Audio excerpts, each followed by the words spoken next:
नमस्कार, मैं हूं अशोक वर्मा। आप देख रहे हैं टीवी 20 न्यूज। टीवी 20 न्यूज पर लगातार खबरें जारी है, बने रहिए हमारे। और आजमगढ़ से खबर है, जहां ग्रामीण पुनर्निर्माण संस्थान द्वारा अंतर्राष्ट्रीय महिला दिवस के अवसर पर महिला सम्मेलन का आयोजन कृष्णा मैरिज हॉल पर किया गया, जिसके मुख्य अतिथि आरिफ खान, प्रबंधक जिला विकास, राष्ट्रीय कृषि और ग्रामीण विकास बैंक आजमगढ़ एवं विशिष्ट अतिथि डॉक्टर शिवाजी सिंह, अधीक्षक सामुदायिक स्वास्थ्य केंद्र अतरौलिया, डॉक्टर राजाराम सिंह, साहित्यकार एवं सर्वेश मिश्रा अधिवक्ता थे। कार्यक्रम में महिलाओं को कानूनी जानकारी देते हुए सर्वेश मिश्रा ने बताया कि महिलाओं के हित में देश में कई कानून हैं। अज्ञानता और अशिक्षा के चलते महिलाएं उसे अपने हित में प्रयोग नहीं कर पा रही हैं। इसलिए सबसे पहले जरूरी है महिलाएं शिक्षित हों और अपने खिलाफ होने वाले शोषण के विरुद्ध अपनी आवाज़ बुलंद करें। कानून तो उनके साथी है, लेकिन कानून का प्रयोग करने का साहस महिलाओं में होना चाहिए। महिलाओं द्वारा अपने समूहों में नवाचार जैसे आचार, बड़ी वर्मी कंपोस्ट, जैविक खेती, कृषि में तकनीकी प्रयोग के लिए आशा देवी, सुरेखा, लक्ष्मी, नीलम, मनीता, आशा को संविधान की उद्देशिका देकर सम्मानित किया गया। कार्यक्रम की अध्यक्षता एग्रोज आजमगढ़ महिला फार्मर प्रोड्यूसर कंपनी की अध्यक्ष नीलम ने तथा संचालन राजदेव चतुर्वेदी ने किया। कार्यक्रम में ज्योति, वंदना, सुप्रिया, दिनेश, पूजा, फूला, अंजलि, अंबुश, नवनीत, बालरूप, सोनी, क्लावती सहित तमाम लोगों का सहयोग रहा। कार्यक्रम में 20 ग्राम पंचायत की कुल 325 महिलाओं ने प्रतिभाग किया। सुनाते हैं कि मुख्य अतिथि आरिफ खान, प्रबंधक जिला विकास, राष्ट्रीय कृषि और ग्रामीण विकास बैंक और संचालन राजदेव चतुर्वेदी ने क्या कुछ कहा।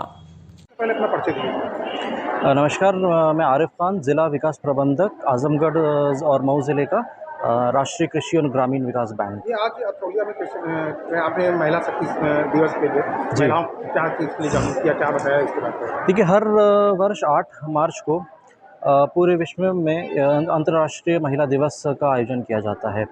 तो आज उसी क्रम में आज यहाँ पे हमारे एक अतरौलिया ब्लॉक में वुमेन फार्मर प्रोड्यूसर कंपनी है, उनके सदस्यों के साथ और भी कई समूह के महिलाओं के साथ आज ये दिवस का समारोह पूर्णनिर्वाण ग्रामीण विकास संस्थान ने किया था।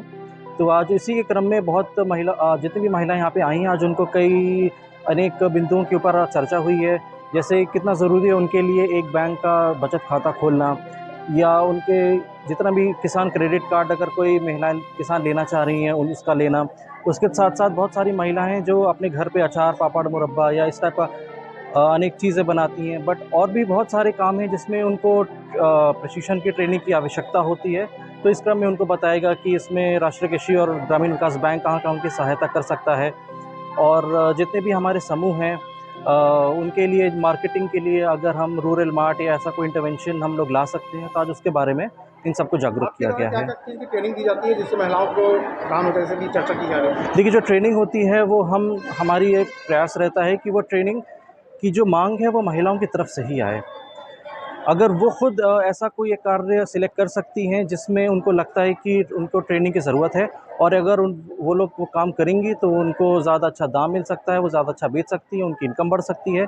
तो ऐसे प्रकार की बहुत सारी ट्रेनिंगें नाबार्ड कराता है, चाहे वो सिलाई की हो, चाहे वो जरदोज़ी चिकनकारी यहाँ पे मशहूर है आज़मगढ़ में, ब्यूटी पार्लर की हो, या फूड की प्रोसेसिंग की हो, या किसी पैकेजिंग की हो, या हमारी क्या कहते हैं डिटर्जेंट वॉशिंग पाउडर बनाने की हो, अभी यहाँ पे या सोलर लैंप या एलईडी इन सब चीज़ों बनाने की हो। जैसे कि ये ट्रेनिंग आप किसी संस्था द्वारा कराएंगे कि कोई महिला आपके यहाँ जा सकती है, कर सकती है, कोई शुल्क लिया जाएगा इसके बारे में बताइए? जैसे कोई भी स्वयं सहायता समूह है, चाहे वो नाबार्ड द्वारा प्रमोटेड हो या एनआरएलएम द्वारा प्रमोटेड हो, उन सब का हम ट्रेनिंग करवाते हैं। ये ट्रेनिंग के लिए अलग से कोई ट्रेनर का वो किया जाता है अरेंजमेंट, जो इनको 15 दिन तक ट्रेनिंग देगा 30 महिलाओं के बैच में।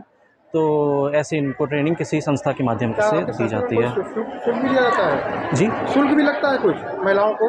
नहीं, इसमें कोई फ़ीस नहीं लगती है, बल्कि जो महिलाएं इसमें पार्टिसिपेट करती हैं, जो इसमें भाग लेती हैं, उनको प्रतिदिन स्टाइपेंड भी मिलता है। उनको कुछ 50 रुपये भी मिलता है जो इसमें भाग लेती हैं 15-21 दिनों तक। और महिला सम्मेलन का किया गया था जो महिला शक्तिकरण के लिए, क्या दीजिएगा, क्या है इसका उद्देश्य बताइए? देखिए, हमारे देश में या दुनिया में 8 मार्च को अंतर्राष्ट्रीय दिवस मनाया जाता है, जिसमें महिलाओं को सम्मानित करना, महिलाओं की बातों को सबके सामने ना, महिलाओं को अवसर देना कि वो अपनी बातों को रख सकें, ये हमारी संस्था लगातार हर साल करती है। लेकिन इस साल चुनाव के 8 मार्च को हम इस कार्यक्रम को नहीं कर सके, लेकिन हमें करना था और महिलाओं की डिमांड रहती है हर साल कि हम लोग एक ऐसा सम्मेलन करें जहां एक साथ सब लोग मिल के बात करें। उसी के परिप्रेक्ष्य में आज का ये कार्यक्रम था। और 20 ग्राम पंचायत की करीबन 300 महिलाएं इस समय इस कार्यक्रम में आई हैं। और इसके साथ साथ में महिलाओं ने अपने से कंपनी बनाया है यहाँ पर, एग्रोज आजमगढ़ महिला फार्मर्स कंपनी।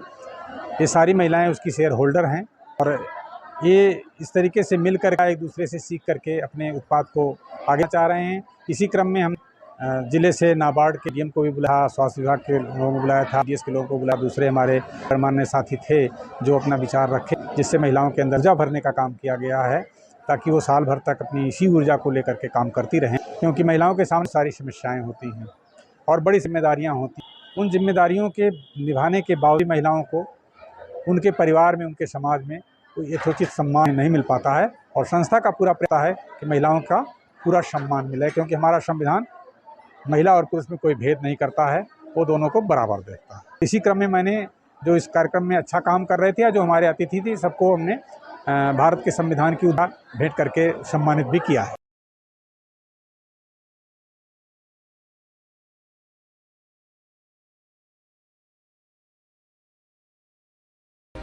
आजमगढ़ में पूर्व माध्यमिक विद्यालय जाफरपुर विकास खंड पलहनी आजमगढ़ के सभागार में 12 से 14 वर्ष आयु वर्ग के बच्चों को कोविड टीकाकरण अभियान का शुभारंभ जनपद स्तर पर शुरू किया गया। कार्यक्रम में सबसे पहले मुख्य अतिथि का स्वागत स्काउट गाइड की कलर पार्टी द्वारा स्वागत किया गया तथा सभी अतिथियों को जिला स्काउट मास्टर आजमगढ़ दिनेश सिंह द्वारा स्कार्फ वागे लगाकर स्वागत किया गया, जिसमें मुख्य रूप से जिला अस्पताल से टीकाकरण के लिए डॉक्टर की टीम भी उपस्थित रही। कार्यक्रम के दौरान सभी अतिथियों द्वारा उद्बोधन किया गया और अंत में टीकाकरण अभियान कार्यक्रम का शुभारंभ एक स्काउट एवं गाइड को टीकाकरण कर किया गया, जिसमें मुख्य रूप से कांति राय, विजय कुमार, धनंजय पांडे, वीरेंद्र कुमार, सुधीर सिंह, राजेंद्र शुक्ला सहित तमाम लोग उपस्थित रहे। जो इस आयु वर्ग के बच्चे नामांकित हैं, इसके अतिरिक्त मान्यता प्राप्त और एडेड विद्यालयों में जो बच्चे हैं उनको भी एक क्रमबद्ध तरीके से ये वैक्सीनेशन का कार्यक्रम का शुरुआत कर दिया है। तो ये आज मुख्य रूप से वही है जो 12 से 14 आयु वर्ग के बच्चों का वैक्सीनेशन का कार्यक्रम। संयुक्त विकास कार्यालय के सभागार में होली मिलन का कार्यक्रम संपन्न हुआ, जिसमें भारी संख्या में मंडलीय अधिकारी के साथ ही प्रशासनिक व संभ्रांत लोग शामिल हुए। संयुक्त विकास आयुक्त पीएन वर्मा द्वारा सभी आगंतुकों को गुलाल लगाकर स्वागत किया गया। कार्यक्रम में हरिहरपुर घराने के देश के माने जाने संगीतकार मोहन मिश्र व शीतला मिश्र बंधुओं ने कार्यक्रम में शबा बांध दिया। लोग इनके गीतों पर झूमने के लिए मशहूर हो गए। सभी अधिकारी व कर्मचारी गीत संगीत का कार्यक्रम का लुत्फ उठाते रहे। कार्यक्रम में मुख्य रूप से सुरेश चंद्रपाल, तरुण तिवारी, अपर निदेशक पशुपालन, उप निदेशक समाज कल्याण अवधेश कुमार, अनुदेशक सेवायोजन सुनील कुमार प्रजापति, अपर संख्या अधिकारी आरपी जायसवाल, विजय कुमार गुप्त, अरुण कुमार त्रिपाठी, प्रशासनिक अधिकारी राजू पटेल, पंचायत राज अशोक वर्मा, टीवी20 न्यूज के प्रधान संपादक, गुड न्यूज के प्रधान संपादक धर्मेंद्र श्रीवास्तव, कमिश्नर के लिपिक इम्तियाज अहमद, रमापति यादव लेखाकार सहित तमाम लोग उपस्थित हुए। आइए सुनाते हैं कि संयुक्त विकास आयुक्त पीएन वर्मा और तरुण तिवारी अपर निदेशक पशुपालन ने क्या कुछ कहा। मैं पीएन वर्मा हूँ, ज्वाइंट डेवलपमेंट कमिश्नर हूँ इस मंडल का। आज होली के मैं संदेश देना चाहता हूँ कि देखिए, होली में साल भर में एक बार आती है और हम लोगों को सीख लेना चाहिए बच्चों से कि जो साल भर के जो गिले शिकवे हैं सबको भुला करके हम सभी को एक दूसरे से प्रेम करना चाहिए। उदाहरण के स्वरूप जैसे बच्चे होते हैं, उनको अब हम एक चटा मारते हैं, अब मारने के बाद 1 घंटे बाद भुला करके फिर वो आ जाता है, लेकिन हम मनुष्य ऐसा नहीं कर पाते हैं। कोई एक गाली दे देता है तो कहते हैं हम ज़िंदगी भर नहीं बोलेंगे। तो कम से कम ऐसी बात ये होली सिखाती है कि जो होलिया साल भर होलिया, अब उसके बाद से फिर आज हम लोग एकजुट होकर सभी प्रेम से रहें और भगवान श्री कृष्ण सभी के जीवन में ऐसे होली मनाने का अवसर देते रहें, यही हमारा संदेश है। कुमार तिवारी इस मंडल में अपर निदेशक पशुपालन के पद पे अभी दिसंबर माह में योगदान किया हूँ। सर, आज होली मिलन समारोह मनाया जा रहा है, तो क्या इसका संदेश होगा? ये होली विभिन्न रंगों की छटा बिखेरने की का त्यौहार है। हमने देखा है कि विभिन्न सारे रंग मिलके एक नया रंग बनाते हैं और सारे रंग मिलके बदरंग नहीं, एक नए रंग बनते हैं। तो ये प्रतीक है इस बात का कि हम विभिन्न विचार के, विभिन्न क्षेत्र से और विभिन्न नौकरी के पदों में जिस हिसाब से रहते हैं, किंतु होली से हम प्रेरणा लेते हैं कि सबके बाद भी हम सारे लोग मिल के एक नया रंग जो उल्लास का, हर्ष का, सामाजिक समरसता का, राष्ट्रवाद का, देशभक्ति का और आम जनमानस की सेवा का ये भाव आज हमें होली का दिन देता है। और सबसे बड़ी प्रेरणा मुझे आज के दिन इस मंडल में आके आदरणीय संयुक्त विकास आयुक्त महोदय श्री वर्मा जी बड़े भाई से मिला कि आपने होली के दिन हमें ये संदेश दिया कि जैसे अभी बात हो रही थी कि क्या लेंगे, तो उस पर मेरा ये कहना है कि हम सारा विष लेने को तैयार हैं और हम सबको लेंगे। सब हमारे अपने हैं और हम अपने शरीर से कोई पराया ही नहीं है जिसे हम अपने दिल से बाहर करेंगे। यही आज होली पे मेरा संदेश है। धन्यवाद। और थाना महाराजगंज क्षेत्र में हुई लूट की घटना का आज पुलिस ने खुलासा कर दिया है और मुख्य अभियुक्त को पुलिस ने मुठभेड़ में गिरफ्तार कर लिया है। उसके कब्जे से लूटी गई एक मोटरसाइकिल, 8 मोबाइल, तमंचा, कारतूस भी बरामद कर लिया है। पुलिस अधीक्षक अनुराग आर्य ने कहा है कि कार्रवाई जारी है। बता दें कि यह घटना 6 मार्च 2022 को रात 8:30 बजे करीब हुई थी, जहां थाना महाराजगंज अंतर्गत परशुरामपुर नहरपुलिया के पास अज्ञात बदमाशों द्वारा एक मोटरसाइकिल सवार से उसकी मोटरसाइकिल, सुपर स्प्लेंडर व मोबाइल फोन लूट लिया गया था, जिसके संबंध में मुकदमा पंजीकृत किया गया था। और आज एसपी अनुराग आर्य के निर्देश पर पुलिस ने यह खुलासा कर दिया है और मुख्य अभियुक्त को मुठभेड़ में गिरफ्तार कर लिया है। मामले में क्या कुछ कहा एसपी आजमगढ़ अनुराग आर्य ने, सुनिए।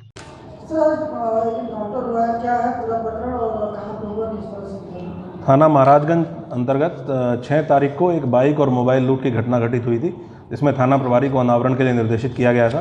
कल रात्रि में चेकिंग के दौरान थाना प्रभारी ने वो बाइक सवार 2 लोगों को रुकने के लिए इशारा किया। उनके द्वारा पुलिस पार्टी पे फायरिंग करके वहाँ से भाग गए। पुलिस के द्वारा इनका पीछा किया गया। पीछा करने के दौरान दोबारा इनके द्वारा पुलिस पार्टी पे फायरिंग किया गया। आत्मरक्षार्थ कंट्रोल्ड फायरिंग करते हुए एसएचओ महाराजगंज के द्वारा फायरिंग की गई, जिसमें एक बदमाश को दाहिने पैर में गोली लगी है। जो गिरफ्तार बदमाश है, इसका नाम मिराज अहमद पुत्र मोहम्मद आजम, जमीलपुर थाना महाराजगंज का रहने वाला है। इसके पास से लूटी गई मोटरसाइकिल, 8 मोबाइल फ़ोन, अवैध तमंचा और कारतूस बरामद हुए हैं। पूछताछ में इसने बताया है कि ये 3 लोगों का गैंग है, जो एक सोशल वेबसाइट की ऐप ब्लूड ऐप के नाम से जो है, इस ब्लूड ऐप का इस्तेमाल करते हैं। ये ऐप बेसिकली समलैंगिक संबंधों को स्थापित करने के लिए, लोगों को ल्योर करने के लिए इस्तेमाल की जाती है। इस ऐप के माध्यम से लोगों को बुलाता था और सुनसान जगह पे बुला के उनके पास जो नकदी, मोबाइल या मोटरसाइकिल जो भी है वो उनसे छीन लेता था। 3 लोगों का ये गैंग है। इसमें से इसको मिराज अहमद को पुलिस मुठभेड़ में आज गिरफ्तार किया गया है। वर्तमान में जिला अस्पताल में इसका उपचार चल रहा है। जो मेडिकल कंडीशन है वो स्टेबल है। पूछताछ में ये भी प्रकाश में आया है कि इसके द्वारा जनपद मऊ में रानीपुर थाना अंतर्गत भी एक लूट की घटना कारित की गई है, जिसमें वर्तमान में वांछित चल रहा है। टोटल इन्होंने लगभग 25 घटनाओं के बारे में बताया है कि 25 लोगों के साथ ये इस तरह की घटना कारित कर चुके हैं। बाकी लोगों के बारे में भी जानकारी की जा रही है। इसमें यह भी खास बात थी क्योंकि ये इस तरह की ऐप का इस्तेमाल करता था, तो जो पीड़ित व्यक्ति है वो समाज में शर्म की वजह से पुलिस को ये रिपोर्ट नहीं करता था कि उसके साथ इस तरह की घटना हुई है। इसमें जो भी आगे की विवेचना है वो बहुत साइंटिफिक तरीके से करते हुए संपादित की जाएगी। और एक खबर मिर्जापुर से है, जहां मिर्जापुर पुलिस द्वारा जनपद में खोए हुए कीमती 103 अदद स्मार्टफोन बरामद कर उनके स्वामियों को लौटाया गया है। अजय कुमार सिंह, पुलिस उप महानिरीक्षक मिर्जापुर द्वारा जनपद मिर्जापुर के विभिन्न थाना क्षेत्रों में गुम हुए मोबाइल फोन के संबंध में प्राप्त प्रार्थना पत्रों के निस्तारण व उनकी शीघ्र बरामदगी के निर्देश दिए गए थे, जिसके संबंध में संजय कुमार, पुलिस अधीक्षक नगर मिर्जापुर व प्रभात कुमार राय, क्षेत्राधिकारी नगर के कुशल मार्गदर्शन में सर्विलांस टीम मिर्जापुर की टीम द्वारा तत्परता से कार्रवाई करते हुए 103 कीमती स्मार्टफोन बरामद किए गए और उनके स्वामियों को लौटा भी दिया गया। अभी मोबाइल लोगों को दिया गया है, कितने लोगों को मोबाइल दिया गया है, क्या है? आज 103 लोगों को यहाँ सम्मेलन कक्ष में बुला करके उनका मोबाइल उनको सुपुर्द किया गया। ये वो मोबाइल थे जो गुम हुए थे, जिन्होंने प्रार्थना पत्र दिया था पुलिस को बरामद करने के लिए या उन्होंने मुकदमे लिखाए थे। इनकी बरामदगी के लिए हमारे द्वारा टीम बनाई गई थी एडिशनल एसपी सिटी के नेतृत्व में, और पूरी सर्विलांस टीम लगी हुई थी, स्वाट टीम लगी थी। उन्होंने दिन रात मेहनत करके इन फ़ोन को बरामद किया और जो उनके धारक थे उनके सुपुर्द किया गया। तो कितनी कीमत की होगी सर मोबाइल? लगभग कीमत इनकी 12 लाख से ज़्यादा बताई जा रही है। और आजमगढ़ जनपद में पुलिस अधीक्षक अनुराग आर्य के निर्देश पर पुलिस जनपद की विभिन्न थानों की पुलिस ने बड़ी कार्रवाई करते हुए 4 अभियुक्ता संग कई अभियुक्तों को गिरफ्तार किया है। बता दें कि थाना गंभीरपुर पुलिस ने छेड़खानी के एक वांछित अभियुक्त को गिरफ्तार किया है, तो वहीं थाना देवगांव पुलिस ने महिला को चाकू दिखाकर चैन छीनने वाले 4 अभियुक्ता को गिरफ्तार किया है और चैन भी बरामद कर लिया है। अतरौलिया पुलिस की बात करें तो अतरौलिया पुलिस ने भी जान से मारने की नीयत से दुकान में आग लगा देने वाले वांछित अभियुक्त को गिरफ्तार किया है। तो वहीं जीएनपुर पुलिस ने भी चोरी के सामान के साथ चोर को गिरफ्तार करने में अहम सफलता हासिल की है। आजमगढ़ जनपद में एसपी अनुराग आर्य ने जनसुनवाई के दौरान कुल 54 प्रार्थना पत्रों के निस्तारण हित संबंधित अधिकारियों को निर्देश दिया है। बता दें कि पुलिस अधीक्षक आजमगढ़ अनुराग आर्य व अपर पुलिस अधीक्षक नगर सुरेंद्र लाल द्वारा जनसुनवाई की गई। जनसुनवाई में कुल 54 प्रार्थना पत्रों के निस्तारण हित संबंधित अधिकारियों को मौके पर जाकर शिकायतों की तत्काल निष्पक्ष व न्यायोचित जांच कर विधिक निस्तारण सुनिश्चित करने हेतु निर्देशित किया गया। ये खबर आपको आजमगढ़ से दिखा रहे हैं, जहां पर जिलाधिकारी अमृत त्रिपाठी ने आज प्रातः जजी के मैदान से पुलिस लाइन एवं कलेक्ट्रेट चौराहा होते हुए अग्रसेन चौराहे से रोडवेज आजमगढ़ परिसर का पैदल भ्रमण किया।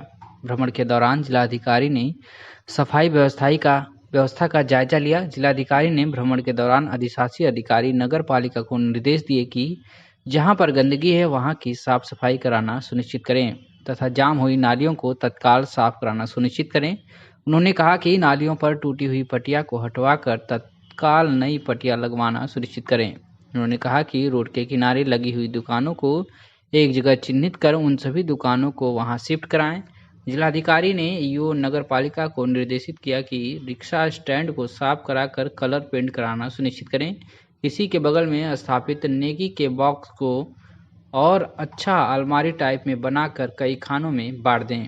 इसी के साथ जिलाधिकारी के निर्देश दिया कि जो कपड़े यहां आते हैं उसे धोबी से धुलवाकर एवं प्रेस करवाकर जरूरतमंदों को वितरित किया जाए। खबर आजमगढ़ से है, जहां पर जिलाधिकारी अमृत त्रिपाठी ने मुजफ्फरनगर ग्राम में गौ आश्रय स्थल का निरीक्षण किया। निरीक्षण के दौरान ग्रामवासियों द्वारा अवगत कराया गया कि गौ स्थल पर बरसात के समय में अंदर व बाहर पानी भर जाता है, जिससे पशुओं की जान का खतरा बना रहता है। जिस पर जिलाधिकारी ने मौके पर उपस्थित कार्यदायी संस्था को तत्काल काम रोकने का निर्देश दिया। उन्होंने संबंधित विभाग के अवर अभियंता को निर्देश दिया कि इसका तत्काल विस्तृत विवरण उपलब्ध कराएं। जिलाधिकारी ने खंड विकास अधिकारी को निर्देश दिया कि मनरेगा एवं जन सहयोग से जेसीबी लगाकर गौ आश्रय स्थल का समतलीकरण कराना सुनिश्चित करें। उन्होंने कहा कि ग्राम में कैंप लगाकर छुट्टा गोवंश पता लगाएं कि नर व मादा छुट्टा गोवंश को 2 श्रेणी में बांटकर अलग अलग स्थानों पर शिफ्ट करें। उन्होंने कहा कि जो गाय दूध नहीं दे रही है उसको चिन्हित कर जियो टैगिंग कराकर गौशाला में रखना सुनिश्चित करें। उन्होंने कहा कि मनरेगा गड्ढे खुदवाकर गोबर को इकट्ठा कर वर्मी कंपोस्ट तैयार कर आसपास के किसानों को सब्जी की खेती करने वाले किसानों को उपलब्ध कराएं। वर्मी कंपोस्ट खाद की बिक्री से हुई आय को गौ आश्रय स्थल में प्रयोग करें। ये खबर आपको आजमगढ़ से दिखा रहे हैं, जहां पर जिलाधिकारी अमृत त्रिपाठी ने देर शाम मुजफ्फरनगर ग्राम में भ्रमण के दौरान बच्चों, महिलाओं एवं अन्य व्यक्तियों से मिलकर उनकी समस्याओं को सुना। जिलाधिकारी ने ग्रामवासियों से सरकार द्वारा चलाई जा रही जन कल्याणकारी योजनाओं, आवास, शौचालय, राशन वितरण एवं कोविड वैक्सीनेशन के संबंध में जानकारी प्राप्त की। आपको बता दें, ग्रामवासियों ने अवगत कराया कि आवास, शौचालय एवं राशन का लाभ मिल रहा है। यह भी अवगत कराया कि सभी लोगों ने टीकाकरण भी करवा लिया है। जिलाधिकारी ने बच्चों से बात कर स्कूल में मिलने वाले मिड डे मील में क्या क्या दिया जाता है इसकी भी जानकारी ली। उन्होंने मौके पर उपस्थित सीएमओ, जिला कार्यक्रम अधिकारी को निर्देश किया कि बच्चों का विस्तृत विवरण उपलब्ध कराएं। कितने बच्चों का टीकाकरण हुआ है, कितने बच्चों में पोषाहार मानक रूप से दिया जा रहा है। ग्रामवासियों ने जिलाधिकारी महोदय को अवगत कराया कि पंचायत भवन की जमीन को किसी व्यक्ति द्वारा कब्जा कर लिया गया है, जिस पर जिलाधिकारी ने इसे गंभीरता से लेकर एसडीएम सदर को तत्काल जांच करने का निर्देश दिया। उन्होंने कहा कि दोषी पाए जाने पर संबंधित व्यक्ति के विरुद्ध कड़ी से कड़ी कार्रवाई की जाए। आगामी होली त्यौहार को लेकर बाजारें पूरी तरह से सज चुकी हैं। ऐसे में दुकानों पर लोगों की अच्छी खासी भीड़ दिखाई दे रही है। जहां बच्चों की भीड़ सबसे अधिक है, कोरोना काल के दौरान 2 वर्ष निराश होने के बाद इस वर्ष दुकानदारों में उम्मीद की किरण दिखाई दे रही है। दुकानदार अपनी दुकानों को सुबह से ही सजाकर बैठ रहे हैं, जहां अच्छी खासी भीड़ दिखाई दे रही है। प्रमुख दुकानों पर पिचकारी, गुब्बारे, हर्बल रंग, गुलाल, सिंथेटिक रंग तथा मुखौटा की बिक्री बढ़ गई है। दुकानों पर तरह तरह के मुखौटे बिक रहे हैं जो आकर्षण का केंद्र बने हुए हैं। वहीं चाइना निर्मित पिचकारी की बिक्री भी बढ़ी हुई है। नगर पंचायत में लगभग दर्जनों दुकानों पर पिचकारी, रंग, अबीर, गुलाल मौजूद है, जहां लोगों की भीड़ जमा हो रही है। ऐसे में दुकानदार भी उम्मीद लगाए बैठे हैं कि इस बार बिक्री होने की पूरी उम्मीद है, जिससे दुकानदारों में खुशी व्याप्त है। इसी प्रकार नगर क्षेत्र में सभी दुकानों पर लोगों की अच्छी खासी भीड़ दिखाई दे रही है। वहीं ग्रामीण अंचलों में पड़ने वाली दुकानों पर भी लोगों की भीड़ उमड़ रही है। इस बार होली त्योहार पर लोग महंगाई को दरकिनार कर खरीदारी करते दिखाई दे रहे हैं। अब सुनाते हैं कि बब्बर चौक निवासी दुकानदार पवन ने क्या कुछ कहा। क्या नाम है, कहाँ के निवासी बताइए? मेरा नाम पवन कुमार है, मैं अतरौलिया का निवासी हूँ। आज आपने यहाँ पे होली की दुकानें लगाए हैं, हरी हरी और गुलाल की रंग की, ये किस किस क्वालिटी के हैं, क्या क्या है, इसके बारे में बताइए। भैया दुकान तो हमारी करीबन 4-5 साल से लगती थी, लेकिन कोरोना काल के नाते हम लोग 2 साल से कुछ भी नहीं बेच पाए हैं। इसी के नाते भैया अब जो है 21 साल जो है हम लोग हर्बल गुलाल में लाए हैं और अच्छी क्वालिटी के रंग लाए हैं ताकि किसी को नुकसान ना हो। इसीलिए भैया जो है अब इस साल हो सकता है कि हम लोग की बिक्री बहुत बढ़िया हो। और भैया रंग बिरंगी पिचकारियाँ हैं और गुब्बारे हैं बच्चों के लिए, और इसके बाद रंग कलर बहुत बढ़िया है कि ताकि किसी को नुकसान ना करे। और भैया क्वालिटी मुखौटे भी बहुत एक से लाख भैया ये बच्चों का ये मुखौटा बहुत बढ़िया है जो एकदम नए फैशन में आता है, उस जैसे शहरी मॉडल में बहुत बढ़िया बढ़िया। आपका कलर है रंग और अभी कहीं किसी के आँख में कहीं नुकसान ऐसा कुछ नहीं भैया, वो कोई दिक्कत नहीं है, वैसा नहीं है। हमारा हर्बल है, हर्बल में कोई दिक्कत नहीं होता। अगर मान लीजिए वैसा ऐसा रहता तो नुकसान भी करता, हर्बल में कोई नुकसान नहीं है। और आजमगढ़ जिले के देवगांव कोतवाली क्षेत्र के मसीरपुर बाजार में मीनाक्षी दीक्षित के किराएदार के आवास में दिन दहाड़े चोरों का आतंक देखने को मिला। बंद किराए के घर का ताला तोड़कर 30,000 नगद, 15,000 का पायल और 15,000 की मोबाइल चोरी कर ली गई। सूचना पर पहुंची पुलिस अब जांच पड़ताल में जुट गई है। फिलहाल आपको मीनाक्षी पीड़िता की बात को सुनवाते हैं। मैडम आप अपना नाम बताइए। सर मीनाक्षी दीक्षित। अच्छा मैम, ये कैसे चोरी है, कब चोरी हुई थी? सर हम लोग स्कूल गए थे तो वही मतलब हमें लगता है कि 12:30 या 1 बजे के बीच की चोरी है ये। अच्छा, तो किसी के ऊपर शक है आपको? सर सब क्या बताएं, जब है ही नहीं, क्या बता सकते, हम देखे ही नहीं है। तो कितने की चोरी?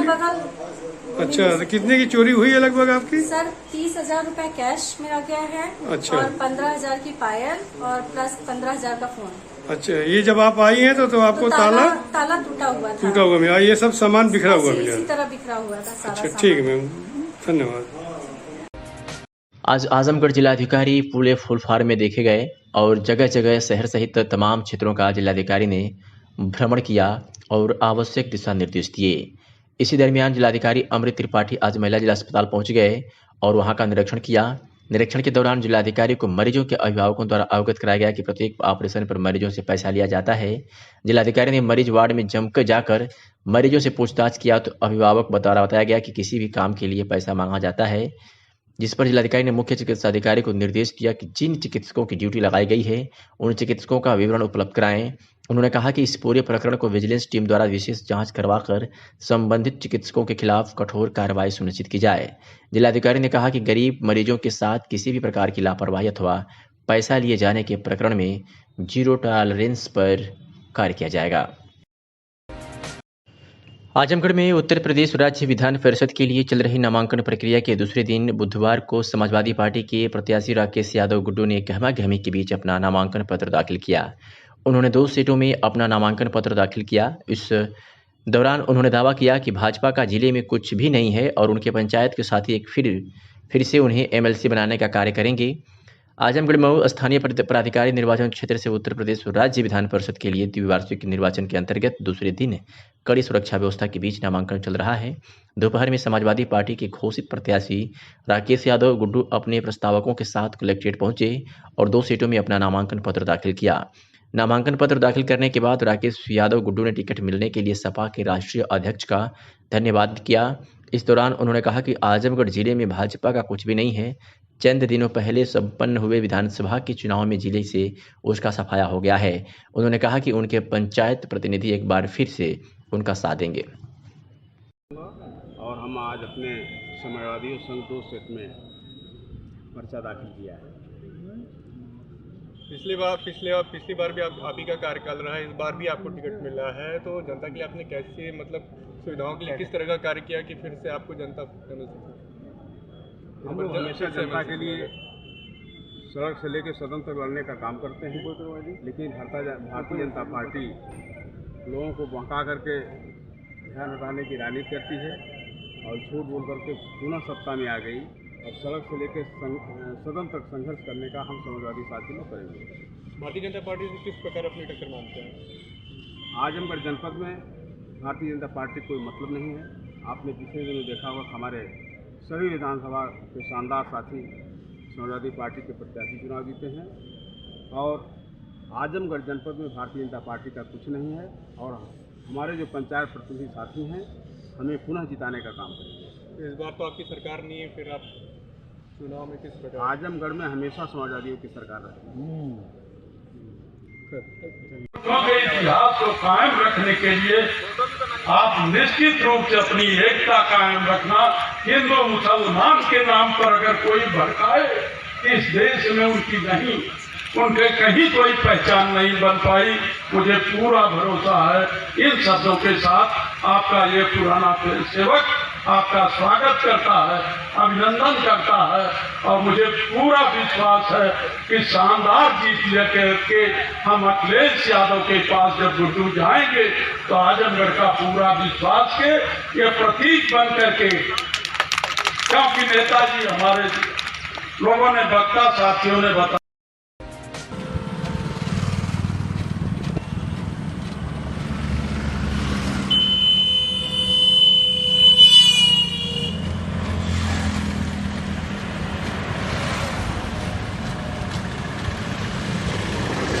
सर आप कहाँ से चले हैं? मैं रुद्रपुर से। उधर कहाँ तक जाएंगे? मैं यहाँ से जयपुर होते हुए मुंबई, चेन्नई, कलकत्ता, दिल्ली। ये आपका क्या मिशन है?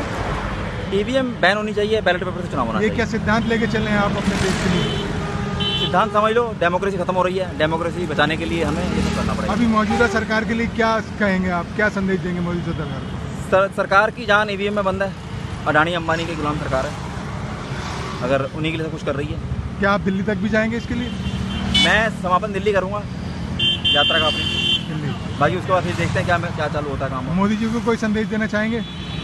मोदी जी से कोई संदेश नहीं है। मोदी के पास अगर उन्होंने जनता के वोटों से जीते होते तो जनता के लिए करते, तो उन्हें संदेश देने का कोई फायदा नहीं है। वो एक तरह से हिटलरशाही वाले आदमी हैं, वो सुनेंगे किसी की नहीं। अभी जो देश की हालात मौजूदा हालात हैं उसके ऊपर क्या कहेंगे? हालात बहुत ख़राब हैं, देश बर्बाद हो चुका है, देश जलेगा, देश खत्म हो चुका है। और नौजवानों के लिए क्या संदेश है? नौजवान मोदी को वोट दे रहे हैं, पकौड़े बेचिए। बहुत बहुत धन्यवाद आपका। आज आगामी त्यौहार होली एवं शब बारात के दृष्टिगत वरिष्ठ पुलिस अधीक्षक जौनपुर अजय साहनी के निर्देशन में क्षेत्राधिकारी केराकत शुभम तोदी एवं प्रभारी निरीक्षक केराकत लक्ष्मण पर्वत द्वारा थाना क्षेत्र अंतर्गत पड़ने वाले सरकारी देसी व अंग्रेजी शराब की दुकानों की चेकिंग की गई। अजय साहनी वरिष्ठ पुलिस अधीक्षक जौनपुर के निर्देशन में आगामी त्यौहार के दृष्टिगत जनपद के समस्त थाना चौकी प्रभारी द्वारा अपने अपने क्षेत्रांतर्गत बैंक, एटीएम तथा बैंकों के आसपास संदिग्ध व्यक्ति वाहनों की चेकिंग कर बैंक सुरक्षा में लगे हुए सुरक्षा कर्मियों को आवश्यक दिशा निर्देश दिए गए।